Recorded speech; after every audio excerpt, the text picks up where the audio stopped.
की दो जो है बीजेपी जीतती है, अपना दल एस जो है वो 2, कांग्रेस एक, इंडिपेंडेंट जो है वो 2 सीटें जीत जाते हैं। यानी कि जो प्रतापगढ़ का वोटर है वो निर्भर नहीं है, या किसी का बहुत, मैं कहूँ कि किसी का पूर्ण रूप से किसी पार्टी पर बहुत मेहरबान रहने वाला वोटर नहीं है, वो अपने हिसाब से तय करता है चीज़ें।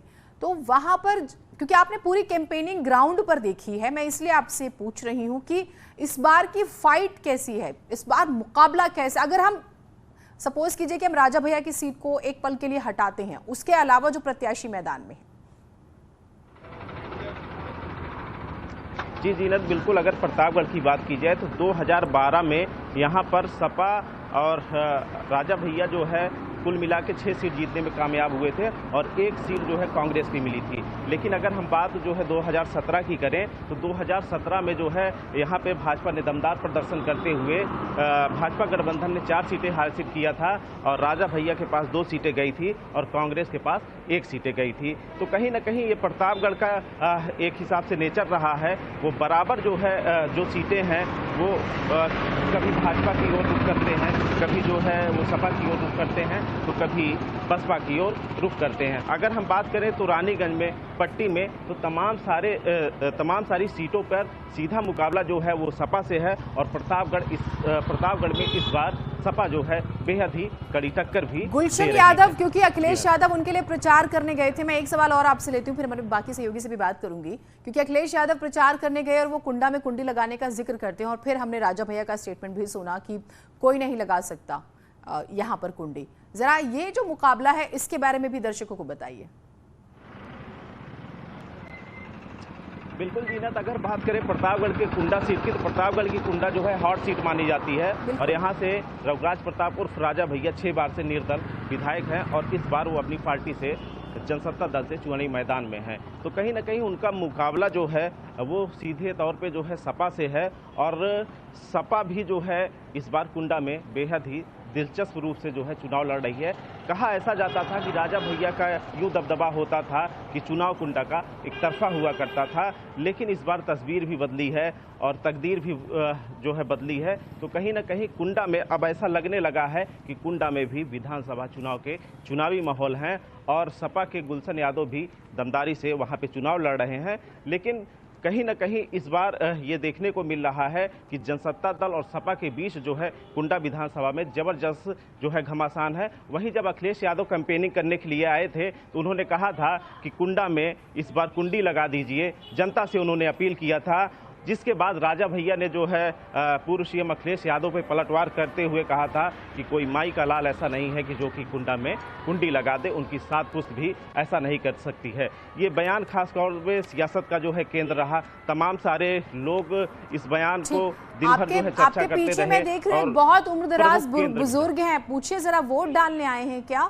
सुबह देखिए पीछे आपके जो है। बिल्कुल बिल्कुल, हमारे पीछे तमाम सारे लोग मौजूद हैं और धीरे धीरे वो बूथ की ओर पहुंच रहे हैं। मार्क पोल जो है यहाँ पे स्टार्ट है और कुछ ही देर में जो है यहाँ पे वोटिंग हो जाएगी। तो हमारे पीछे जो है कुछ लोग जो है मौजूद हैं, हम इनसे बात करने का जीनत जो है प्रयास करेंगे। आप लोग कहाँ पे आए हैं? जिला पंचायत वोटिंग। अच्छा, क्या वोट डालने के लिए आए हैं? ड्यूटी है सर। अच्छा, क्या ड्यूटी करेंगे आप? झाड़ू की सफाई, बाथरूम की। अच्छा चलिए, जीनत इनका साफ तौर पे कहना था। हमारे साथ पीछे कुछ और लोग हैं, हमारे साथ पीछे कोई। दादा, आप वोट करने के लिए आए हैं? हाँ। क्या मुद्दे रहने वाले हैं इस बार प्रताप? महंगाई है, बेरोजगारी है। अच्छा, महंगाई और बेरोजगारी मुद्दा है। हाँ। कितना उत्साह है यहाँ के वोटरों में? यहाँ से बहुत ज्यादा है भैया, बहुत ज्यादा, जवानों को ज्यादा। अच्छा, हाँ। क्या लगता है आपको किस तरीके से प्रतापगढ़ का इस बार चुनाव हुआ और क्या खास रहा प्रतापगढ़ के चुनाव? खास में एक तो जानवर और दूसरी चीज महंगाई, बेरोजगारी, यही है मुद्दा यहाँ ज्यादा।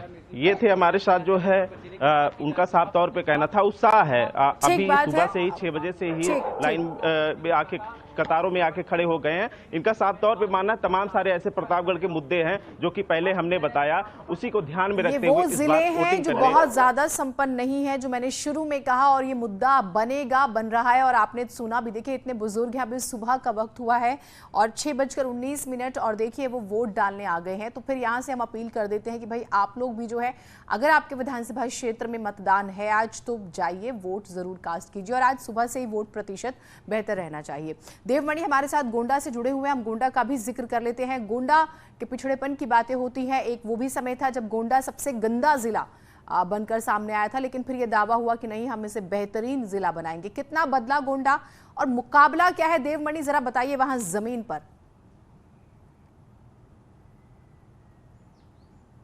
देखिए, गोंडा को अगर बदलने की बात करें तो एक दौर था जब यहाँ पे स्वच्छता सर्वेक्षण में गोंडा जो देश का सबसे जो गंदा जनपद वो श्रेणी में आया था। ऐसे में लोगों के सामने, चाहे नेताओं की बात करें चाहे अफसरों की बात करें, उनके सामने शर्मनाक स्थिति थी। लेकिन सरकारें बदली और परिस्थितियाँ बदली तो कहीं ना कहीं लोगों ने यहाँ को संवारा भी, सजाया भी, लेकिन कुछ ना कुछ थोड़ा बहुत यहाँ पे परिवर्तन आया। लेकिन आज भी बात करें अगर सड़कों की या फिर स्वच्छता की, तो वो हालात नहीं हैं जितना मेहनत करने की बात की या जितना पैसा स्वच्छता पे या हर चीज़ पे टैक्स लगता है, हर चीज़ पे स्वच्छता को लेकर टैक्स लगता है, वो कंडीशन अभी भी नहीं है। बात करें अगर मुकाबले की तो हम सदर सीट से ही शुरू करते हैं कि सदर सीट पर भारतीय जनता पार्टी के जो बाहुबली सांसद हैं ब्रजभूषण शरण सिंह, उनके बेटे और पूर्व मंत्री स्वर्गीय पंडित सिंह के बेटे वो मैदान में हैं। और कहीं ना कहीं पिछली बार जब समाजवादी पार्टी की सारी सीटें 2012 में थी यहाँ पर और भारतीय जनता पार्टी को सिर्फ एक सीट मिली थी, वहीं